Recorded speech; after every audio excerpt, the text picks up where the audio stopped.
ये बात एकदम सही है कि सारी बातें फेस वैल्यू पर डिपेंड करती हैं। अगर आप कहीं किन्हीं कुछ गलत कारणों से मीम बन गए हैं तो आप ये मान लो कि आपको लोग बिल्कुल भी सीरियस नहीं लेने वाले हैं, क्योंकि लोग आपको सीरियस मैटर में भी मीम का ही लेंस लगाकर देखने वाले हैं, भले ही आप ब्रह्मांड का निचोड़ बताने की कोशिश करो। जब से वीरेंद्र चौहान सर उस कैजुअल वाली मीम में वायरल हुए हैं तब से इन्हें कोई सीरियस ले ही नहीं रहा है।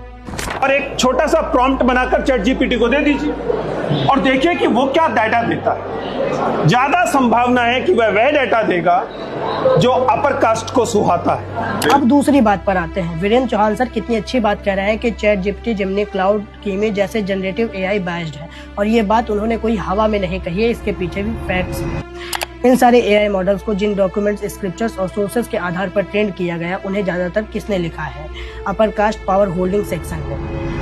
जब इन सभी दस्तावेजों को अपर कास्ट ने लिखा है, वो भी अपने फेवर में, और एआई को भी इन सभी दस्तावेजों के आधार पर ही ट्रेंड किया गया है। जब ट्रेनिंग डाटा ही एक तरफ झुका हुआ है तो जवाब भी एक तरफ झुके हुए ही आएंगे। ये कोई रॉकेट साइंस नहीं है। मेरा तो इन एआई मॉडल्स के साथ पर्सनल एक्सपीरियंस है। अगर आप चैट जीपीटी या फिर ग्रॉक को प्रॉम्प्ट दो कि क्या भारत से काऊ बीफ एक्सपोर्ट होता है, तो ये एक ढीठ बच्चे की तरह एक बात पर ही अड़े रहेंगे और कहते रहेंगे नहीं होता है, नहीं होता है, नहीं होता है। जबकि ग्राउंड रियलिटी सबको पता है कि बूचड़ खाने चलते हैं। पुलिस ने कई बार काऊ बीफ से भरी हुई गाड़ियां पकड़ी हैं। मोदी जी ओमान से हलाल सर्टिफिकेट लेकर आते हैं।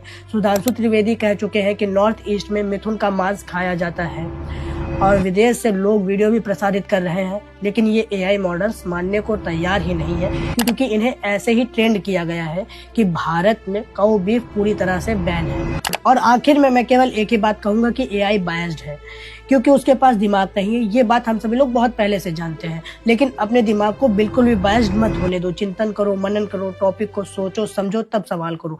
बुद्धि मिली है उसका इस्तेमाल करो, क्योंकि तुम एआई नहीं हो, और किसी को भी मजाक का पात्र मत बनाया करो। वीरेंद्र चौहान सर जैसे लोग तो लेजेंड हैं। उनके ऊपर इल्जाम लगाने से पहले 4-6 बार सोचने की जरूरत होती है।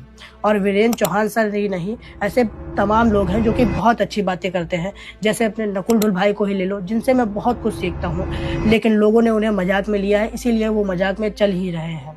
थोड़ा समझने की जरूरत है, तो थोड़ा सा समझो।